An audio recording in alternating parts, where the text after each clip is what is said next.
Hello, ladies and gentlemen, and welcome to Let's Talk Relationship.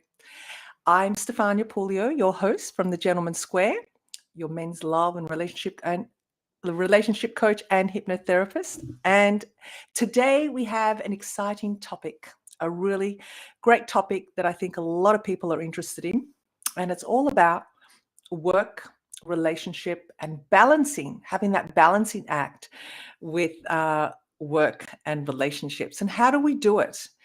So I have a really great guest that I'm going to introduce you to, because she is a mindset coach, and particularly with our busy lifestyles that we have, putting relationships and your partners first could be sometimes challenging. Wouldn't you agree?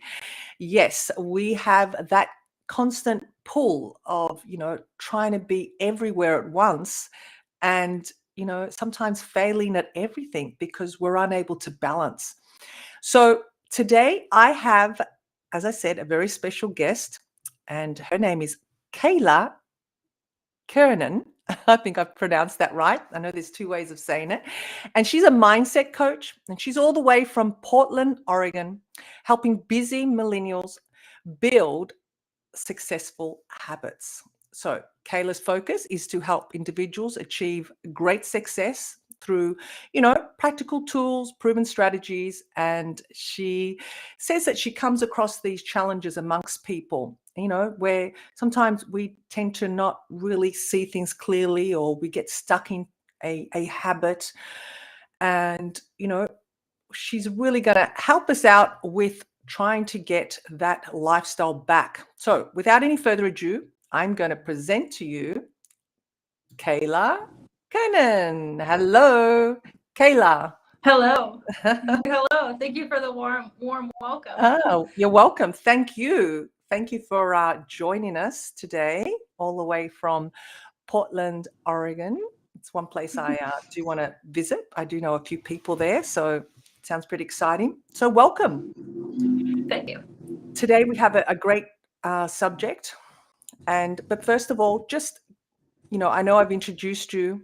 Just give a little bit more of what you do and the challenges you have, either personally or with clients, have faced with busy lifestyles, work, relationships, kids, or just peer social pressure. Mhm. Totally. Yeah. So, like you said, I'm a mindset coach, and I've been working in the mindset space for about 2 years, and just helping people really understand who they are to their core, which is really important, because once you understand who you are, you have the ability to create really great and fulfilling things within your life. So I get really excited about it when I talk about it, because it's super passion. It's a big passion of mine, and I actually stumbled into coaching because I had a very rough start.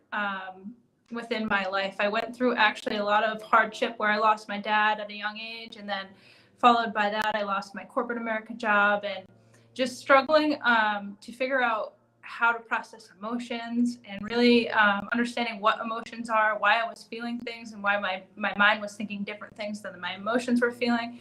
And I was just really lost.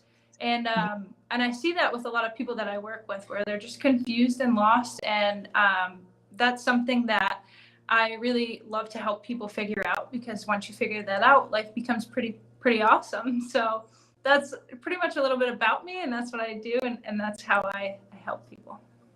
Awesome. Well, thank you. And I'm sure you're doing a great job at it as well. So going back to our topic today, our hot topic, what are your views? I mean, obviously you lead quite a busy life. You're working, Mhm. you have a partner, you're socially, probably very active. How do you balance? I mean, this is something I know for myself.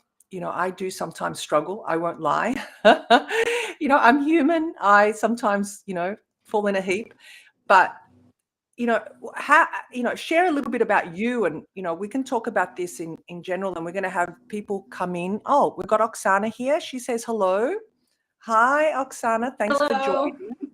Please comment, okay? So if you're watching this live, press #live, or if you're watching it on the replay, please #replay, so we know, that you're watching and where you're from. And if you have any comments, we will get back to you. So don't feel that, because you're not watching it on the live, you're not going to be, your question's not going to be answered. So yeah, Kayla, tell us about you and about your busy. Yeah, I mean, I think we're all human, right? So like it is a balance, and it isn't easy. I think, wow, my journey has been so interesting. So I'm married, and I'm with my partner. We've been together for married for 3 years, been together for 6 years now going. And at the start of really starting my entrepreneur journey, which is intense, like, right, you're working, anywhere, you could be working anywhere from 60 to 80 hours. I don't mean to say that to scare anybody away, but it's just the fact of the matter, right? You have to launch a business. So you really need to focus and put your head down and start getting to work. And for me, I came from a family of, and I think this is really important, I'll get to this, the reason why, but I grew up in a family of a blue collared, environment. So my parents worked extremely hard, and they worked many hours just to put food on the table. So when I jumped into entrepreneurship, I did the same thing. I put my head into the books, into everything, and I just shut myself out from everyone. Not even just my relationship and my marriage. It was like family, friends, and it wasn't healthy at all. And then I found myself really lost, lonely, and just confused. And it was because I was just so focused on working. And that comes from my family, because that's something I was conditioned to also do when I became an adult. So it's really interesting when you take a look back at your, I think, how you grew up. And you can I'm sure you could agree with me, depending on how your parents were, if they were hardworking people, that's great. You have a really strong work ethic, but then it can also be counterproductive, and especially in relationships. So it's really understanding where you come from and the conditioning that you have, and then being able to adapt to that conditioning. Absolutely. I'd have to agree there, because I know, coming from a family where Italian, Italians are really hard workers. We're just like, it's all about, tomorrow, the future. And my parents worked very, very hard. And, it's interesting how you say that, because we do pick up, pretty much 99% of, our habits and how we behave from our, parents or our caretakers. And they worked really hard, and they really didn't have holidays. They chose not to have holidays because they chose to work hard, save for their house. Then after saving for the house, saving for another car, and then saving for something else. And it was only in their later years that they actually started enjoying life, I guess more when they retired, where they, they've had the opportunity to travel. But that's not necessarily the way to go, because I know as children, we kind of missed out on that, the yearly holidays, the family vacation. You call them vacations, right? We call them holidays. Yeah. I know your holidays like one day thing, but we call them, holidays, like our summer holidays, our summer vacation. And we miss out, as children, miss out. And that definitely has a big impact, wouldn't you say, on, the children alone. Then we have spouses and girlfriends or boyfriends, right? Right. Yeah, it's crazy. It's almost like a web, and you just have to be aware of just all these different aspects and different relationships, because it's really like you have different webs going to different people, and every relationship's different and unique in its own self. And it's understanding just how all of these relationships, and just observing and how they all kind of function. I think that's really important. Absolutely. And also, I think one big thing, and I mentioned that in the presentation, is, where sometimes it's hard to leave work at work or leave work at the door, particularly if you're working out of the house. Okay. I know someone's asked to do a topic and talk about, working together at home or working from home with your partner or being in a family. We'll leave that for another time, I think. Let's talk about the working relationship where we bring work at home, or we let it interfere with our relationships. Because I know with my clients, sometimes they find it really hard because, particularly if the male is the main breadwinner or the female in some cases, they feel like there's this real big responsibility and they have to put in so many hours. They have to really, and their family's missing out. Their partner's missing out. And there's sometimes even a breakdown in relationships as a result. Hmm. How do we I leave totally agree. work? How do we leave that work, at the office or at the door, checking ourselves, before we go home? What would you Yeah. say to that?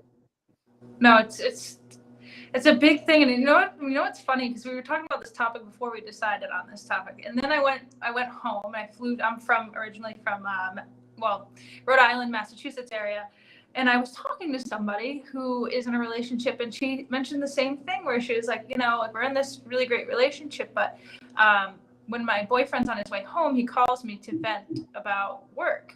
And she's like, it just is starting to take a toll on me, and it started to take a toll on our relationship. And I think it happens all the time. It happened to me. I used to do this. I could not leave work at home. It just it bothered me to actually let work go.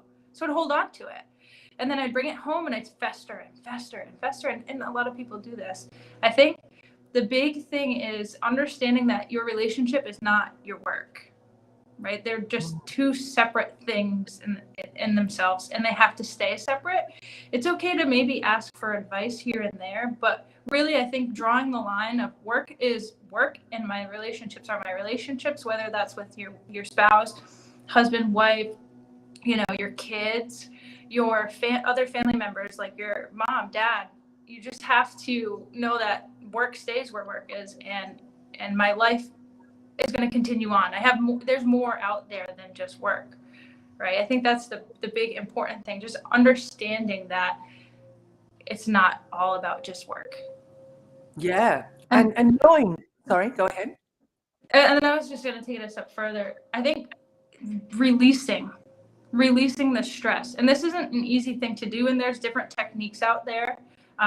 There's something called EFT tapping where you can tap on certain points in your body that will help you release. You can also do hypnotherapy. There's so many options out there to help you, but really releasing that energy that you hold from when you're at work is the big thing, right? Like if someone bothers you at work, it is what it is. Right? It just is. They bother you at work. It's time to let it go. Go home and think about all the beautiful memories that you could be making with your family if you let those things just stay at work. I think that's definitely a valid point. And I know what I used to do. Prior to, I've had many jobs, but my first profession was a hairstylist. Okay, so I was a hairstylist, and I worked many hours in the salon. And as a hairstylist, what do? We're working. It's long hours. You're on your feet. Your shoulders and arms are up like this, cutting hair, blow waving, and listening. Lots of listening. Lots of conversation. Everything's happening in a salon, especially if you've got a lot of ladies talking and sharing, and this low up. What's it called? Where venting. And as a hairstylist, people vent with us, not to us, but are venting about their unload everything on hairstylists, because we're just great listeners. And yeah. So I used to get home, and being an empath as well, I know I used to take on a lot of these energies, and I didn't know at the time. I thought I was, what's wrong with me? I had started off great, and then by the end of the day, I'd be like a wilted flower. So I worked out that I needed to release this energy. So I would hit the gym. I wouldn't even go home. I would go straight to the gym junkie. And I know I'm always talking about that, but it doesn't have to be the gym. It can be just going out for a walk in the fresh air, doing some breathing, meditation, yoga, whatever floats your boat. But you need to break that state. You need to be able to exude and release that energy, just like through channeling it out and letting it go. And I know for me, when I hit the weights, I love doing weights, and I love, Mm. really pounding on that cardio machine. So it's just a release. It is Yeah. definitely a release. Absolutely. So, And I mean, emotion's just energy in motion. So when you understand that it's just energy in motion, like you could go in the gym to the gym, I do the same thing. And I focus on that one thing that irritated me while I'm lifting the weights to allow it to just express out of my body, like just get out and then move on. It's such a powerful, yeah. powerful. And another thing too, I suggest this also to women. Boxing. Boxing's Yes. awesome. I used to box. Not to fight, but just simply it was a cardio type exercise thing. We Yeah. used to I used to go to it was a men's boxing a gym. It was purely just boxing with a few little weights, but they used to have like aerobics, like an aerobic boxing class also that they used to have for women, and men were in it. And, getting on that speed ball and just punching. And if you are angry, you can set that intention to just release Yeah. that energy while you're boxing or whatever. Tai Chi or Qigong, whatever it's called. That's also another way. Yeah, but definitely releasing that energy. And what else would you add to that? I think also, so something I did that impacted, because like I said, I had a really challenging time with this. I even was seeing it an energetic healer for this specific problem. I could not let work go. And I decided, because I'm always on my phone a lot, and I'm sure with most people today in the age we are in, everyone's on their phone, doing business on your phone, doing work on your phone, you're reading your email. And that is just a death trap waiting to happen. So what I started to do, which is something you can implement into your daily routine as well, is when work was over, I put the phone away. Like I hid it. At first I had to hide it because I had a problem. But now it's just like autopilot. Like it's 6 o'clock, it hits, and now it's my time. And it's interesting because there was a shift. It was more like I respected me more when I started to give myself that freedom back. And things started to change, and my relationship started to get a lot more fruitful because we were now actually talking, discussing, laughing, having the time and experience and the connection that you're supposed to be having, versus me having that connection on my phone with people who are thousands and thousands of miles away. So that's something that I did, and it helped. Absolutely. I couldn't agree with you more, because I think we can all get caught into that trap. And you called it a death trap, didn't you? Did you say Yeah. death trap? Yeah, Yeah. it's a death. It It is. really is. And the thing is, you could be texting and then you'll get another social media message, or you get something else pops up. And before you know it, from just quickly texting back, you spent 20 minutes, 30 minutes. Yeah. Time just Yeah. flies on social media. And I know I did a video on this, and it's actually called fubbing. Have you heard of that term? I've Fubbing? never heard of the term before. Right. But So is it because of this swiping kind of thing? No, so you're snobbing someone off, right? You're snobbing. So we call it Okay. fubbing. Yeah, because you're on the phone and you're fubbing. You're on the phone and you're ignoring whoever you're with. So it's become like quite a talking topic, I guess, and people get really annoyed. And I'm not sure, I've seen it also where I've been in restaurants or coffee shops and couples are together and they're both each on their phone, texting or doing whatever. And here All they the are time. spending some quality time. What did we do before phones, right? Before we had all this technology. Right. Well, and I think that's kind of part of the struggle or the challenge right now too, because for some of the generations now, especially my generation, I mean, we grew up with just AIM and phone and text message. I mean, we grew up with them in our hands. So it's almost like it's a whole new habit. So now we're like, okay, how do we even navigate the waters here? What's a relationship? And it's confusing. Like you hear it all the time. People don't even know how to even start a conversation to get into a relationship anymore because of the technology. So it's interesting because you have to look back. You have to look back. Like, what did our parents do when they didn't have phones? Like, what were they? You know what I mean? And think about that. And it really is, the communication is so important. I think that's what's missing with a lot of relationships, is just the communication. Too much distraction. Too much distraction. So important to leave and check yourself at the door before you come home and leave your baggage of work at work or at the door. And what you said is really important, is the phone.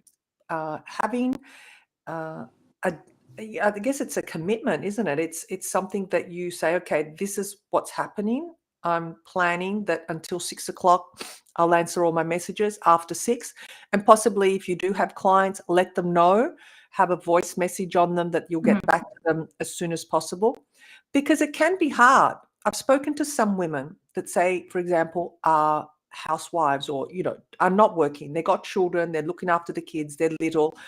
And, she spent the whole day with the children pretty much all day, and the husband or partner comes home and she's still got to deal with everything, and he's still busy working, right? He's still busy working. And it can really become very stressful and cause resentment and a communication breakdown. So who do we have here? We have Pierre. Hi, Pierre. Welcome. Thanks for popping in. And he's okay. Hi, Stefania, and hi, Kayla.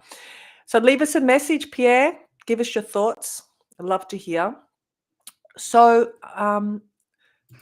what was my other question? So, what other, say for example, we do have someone that's really stuck in their ways, and they're struggling, like they're trying to make it happen and try and be the good partner, because it's not only men, it can be women too. And what about if you're in a relationship where you're both busy, right? You're both working, you both have careers, and then you're coming home and you're still bringing work with you, or you're too tired to do anything and you flake it on the couch. That happens too, right? It's not only you're continually working, you just got no energy. What do you suggest there? What are your thoughts on that? I mean, I think it just still boils down to communication, because if you're two busy individuals and you have, flourishing careers, that's great. You're going to be busy, but you need to, I think it's just comes down to understanding like what you really want out of the relationship and what your partner wants out of the relationship. And then when you come to that understanding, because like for this example, you could be two really wealthy, doing so great, but you have like 10 businesses and you're so busy in the relationship. And maybe that's how the relationship thrives. Like, I don't know, right? But maybe there's somebody in the relationship who they have 10 businesses, but they actually don't like having the 10 businesses, and they would prefer to have more time and love in their life and more of that type of relationship. It just really depends on the person. So I think it's just communication and understanding what each other want out of the relationship, and then coming to an agreement and setting up your own, your clear defined wants within, and what you're committing to do and what you're open to do, and just being on the same page as each other is just so important. I think I really just think it's communication.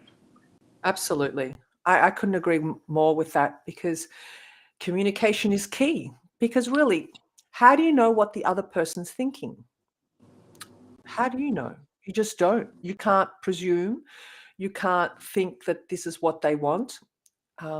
And also being able to set boundaries, I think, too, because if you're not liking, or something's not feeling comfortable for you, it is time to have a conversation and say, this is what I would like. How do you feel about that? Is this something that you want to engage in or not want to? I think, setting healthy boundaries is also very important, because sometimes we can get very, accommodating to our partners. And we just say, oh, well, he's been working really hard. And I know I said that, Wednesday night's our date night. Because you've got to have things like that. You've got to set dates. You've got to set time for each other. You have to be committed to sticking to those commitments. And if they're broken, that means your boundaries are not, they're not valid. They're not existing. You're enabling that other person. Because we spoke about boundaries some time ago, and we are responsible, 100% responsible for setting these boundaries. So in a relationship, and to create that work balance relationship, thing happening, we need to be accountable to stick to our boundaries, I think. Yeah, no, I totally agree, because you could end up just be giving too much in a relationship, or not giving enough, and it really depends on where your boundaries are, if they're not. Yeah, I agree. I think that's super important. And yeah, Setting the time, I think, setting dates, making the time, and saying, okay, or even setting what's valuable, what's important in your relationship as well. Because, let's put it straight, and I'm going to be really straight here. Sometimes what happens, whether it's a male or a female, it works both ways, where one party is too self-absorbed in their work, and that other person has a lot of time on their hands, and they're being neglected. There's no attention, and particularly for women. I know, because, as women, a majority, we love the attention. We love, that men are providing that attention, and attention to detail, time, quality time, whatever it is. And if they're not getting it, if that partner is not getting it, and they got this time on their hands, and then they've got someone that's, giving them that attention, whether it be on social media, down at the supermarket, the local fruit shop guy is telling her how beautiful she looks. Well, what's going to happen? And this is what I say to men, particularly, don't forget about the compliments, the little, promises that you make, and keeping those promises, those little notes, and doing things that are fun, and somewhat, fun and playful, leaving notes where she can find them in a makeup case, or in a glove box in the car, or on the windscreen. I mean, that can be really add a little bit of spice also to the relationship. So you're letting her know, look, I'm thinking of you.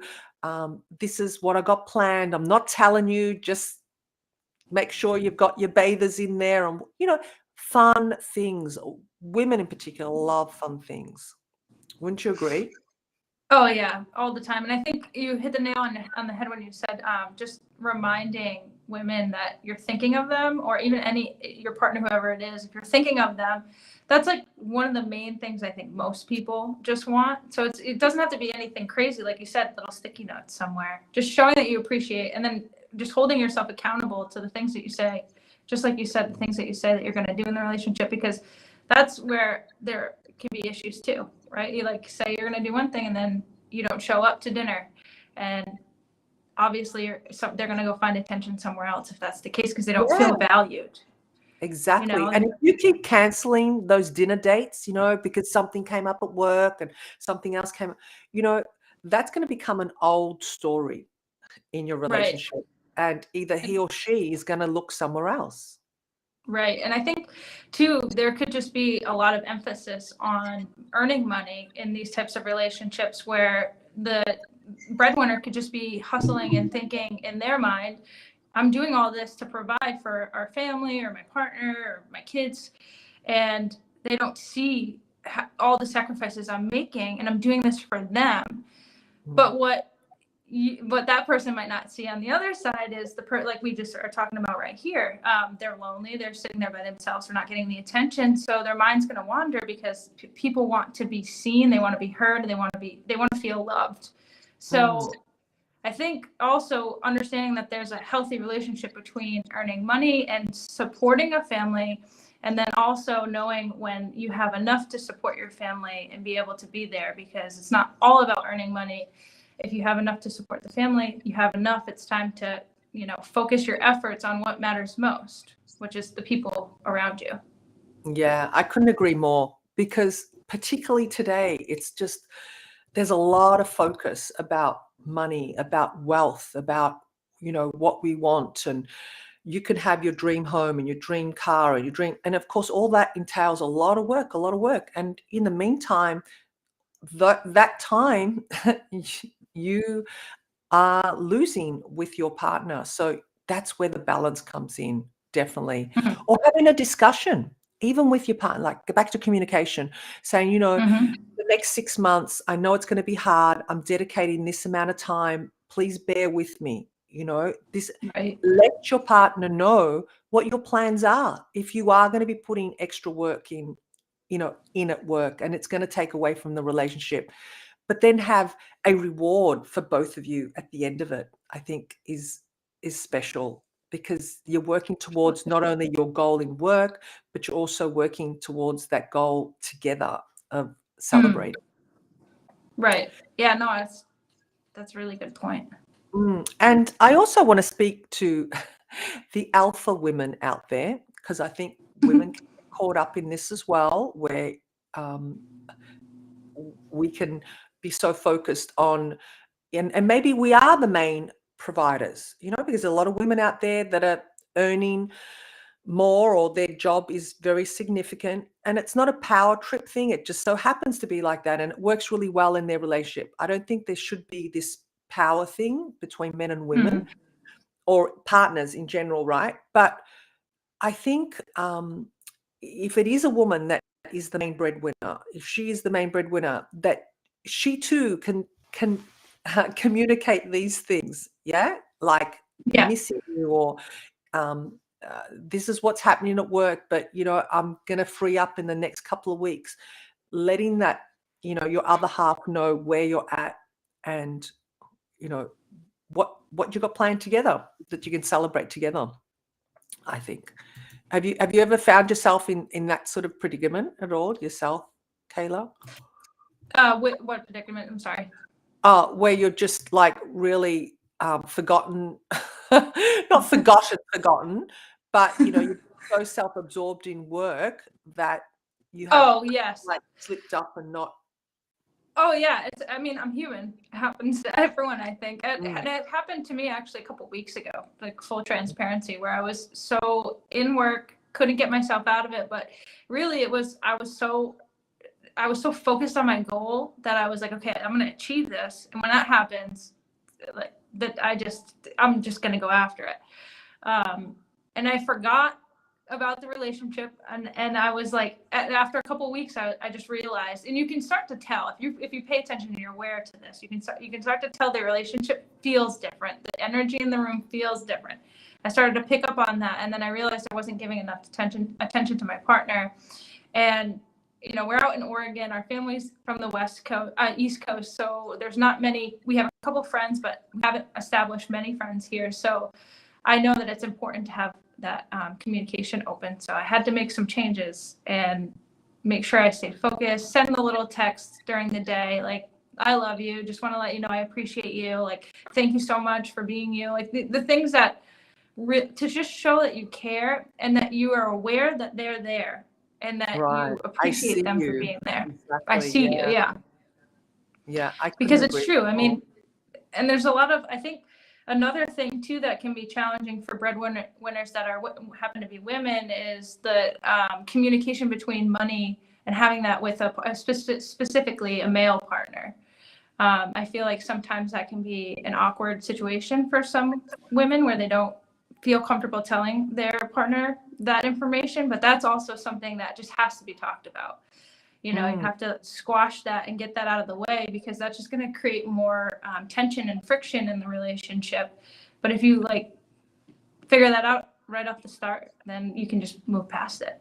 Right. And working as a team, I think, and having that transparency, because when you're working as a team, you're helping each other. I think that is so important. That way you can build your castle together. Because if you have this separateness, this separation, it's like,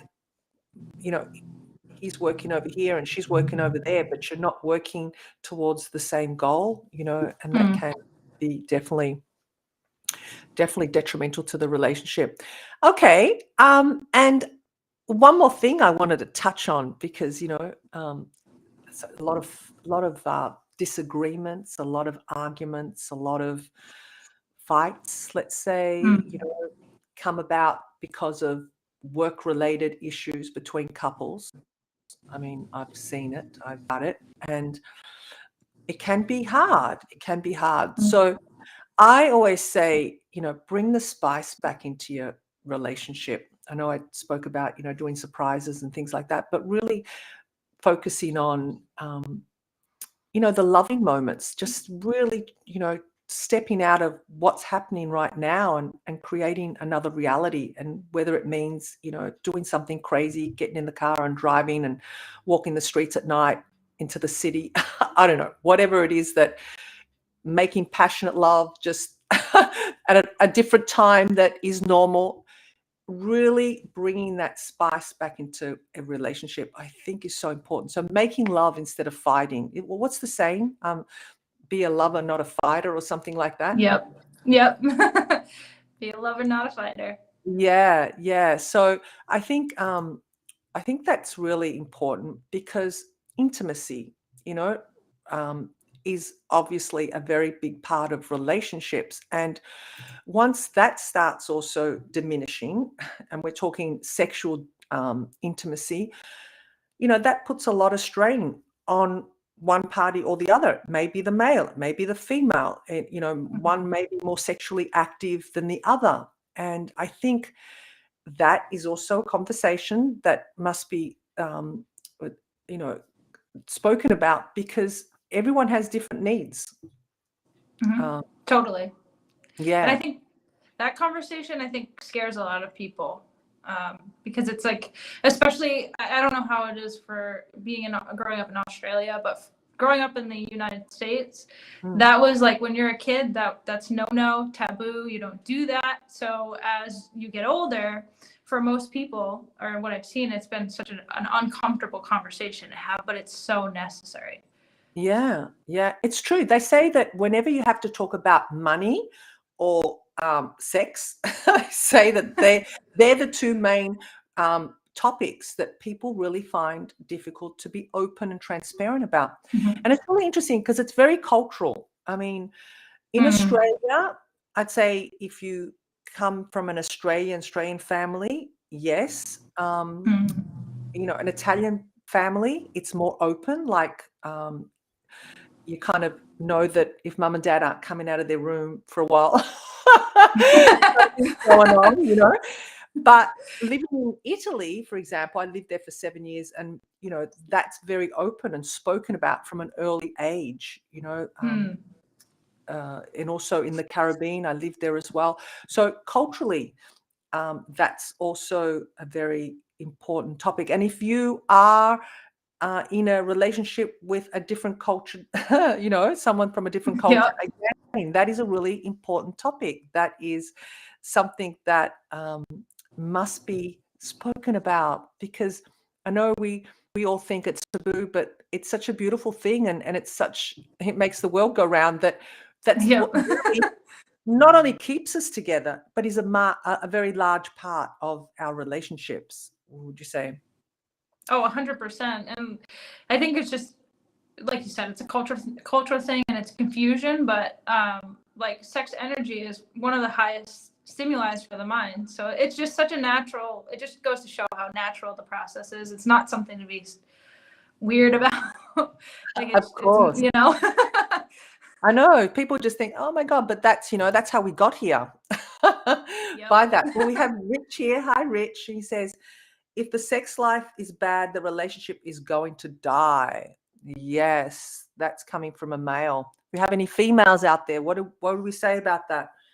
But yeah, I think he has a valid point there, and particularly if sexual interaction activities are really high on your value. Not to say that that's the only thing, but it just breaks state. It can be fun, particularly after a busy day, giving your honey a bit of a foot massage, and escalating to something different, which will take you away from that state of being overwhelmed, anxiety, and frustration from work. or any Yeah. other situation. It could be another solution to let all that work stuff stay at work. Exactly. Let the work stuff stay at work, and you can, just have a great time. And like you said earlier, don't use your partner as a venting machine, or to be able to just vent and say, oh, they're going to listen to me.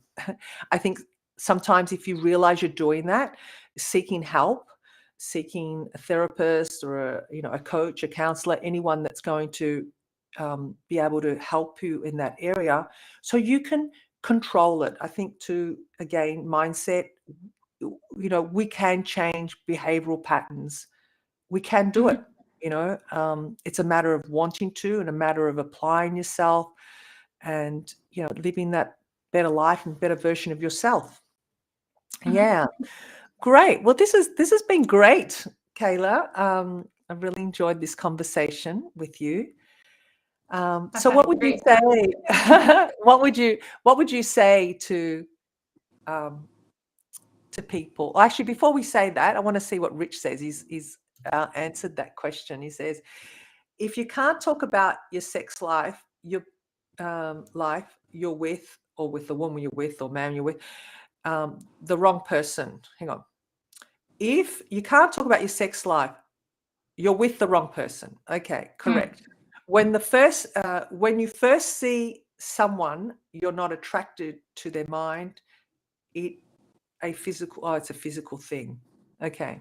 So he's saying it's got to be a physical and an attraction of the mind. Absolutely. Because that, because the physical part doesn't last. Well, I shouldn't say it doesn't. For some people, it doesn't carry through into their 60s, 70s, 80s. I mean, I know of people that it does, but if you're sexually active, it's going to last, right? And if you don't have that, you've still got that mind, you're stimulated with the mind. And that's really, really important. Absolutely. Thank you, Rich. So, Kayla, what would you say to our audience? I would say my final words would just be, I think the key takeaway is communication in a relationship. It's what will mend all challenges and struggles and problems you may be facing, and just being open with the person that you're with. And like Rich said, if you're with somebody that you cannot communicate with, they're just probably not going to be the right person for you. And that's okay. It just means that you're not meeting eye to eye, and that's totally fine. Just release and move on to the next person. But really, the communication is where the relationship will last, and it will stay a long time, and you'll be more fulfilled. But without it, you're walking a very tight rope. Yeah. You've got to be prepared for some big challenges if you're both willing to work on it, because it can, you can change it. You can both have a conversation and decide to both work on yourselves to, meet eye to eye and make it escalate to something more powerful and empowering for both of you. Absolutely. Yes. So I agree with you. And I just say, make lots of love. Don't fight, you guys out there. Don't argue, and have a great time and communicate, really communicate. But if anyone wants to reach out to you, Kayla, how can they reach you? You can find me on Facebook. So it's my first name, last name, and you could also find me on Instagram, either one, but mostly I'm on Facebook. Be best bet to reach out to me. Awesome. Okay. Well, thank you so much once again for coming on and having this conversation with me on Let's Talk Relationship. I really appreciate you. Thank you so much for having me. I had so much fun. Good. I look forward to catching up with you more and having some more conversation.